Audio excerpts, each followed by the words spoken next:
natin para sa lagay ng ating panahon ngayong umaga po ng January 31,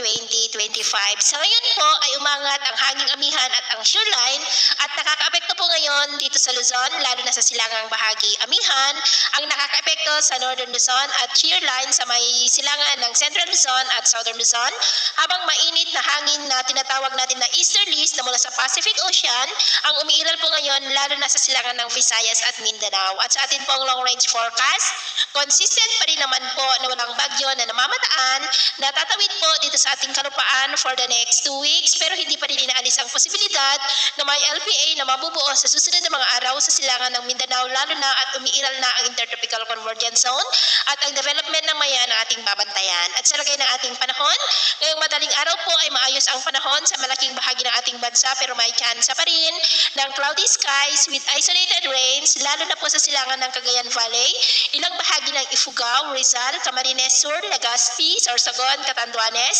Palawan, Holosulu, Aklan, Northern Negros, Surigao Provinces at Davao Oriental.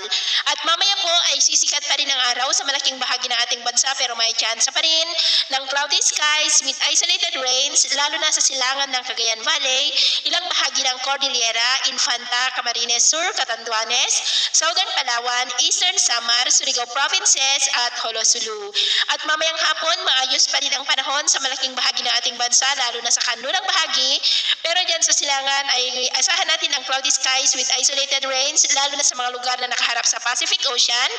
mula po dito sa silangan ng Cagayan Valley, ilang bahagi ng Cordillera, ilang bahagi ng Central Luzon, Metro Manila, Calabarzon,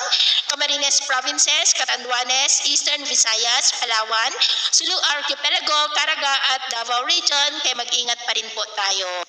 At sa atin naman pong mga baybayin, maalon po ngayon sa mga baybayin ng Northern Seaboard ng Cagayan, Pagudpud Seaboard, Babuyan Island Seaboard, Batanes Seaboard, at buong silangang baybayin ng ating bansa. Ng mga alon dyan ay posible po na aabot hanggang po sa 1.8 to 4 meters height. Kaya hanggat maaari po, ay iwasan na muna natin ang papalaot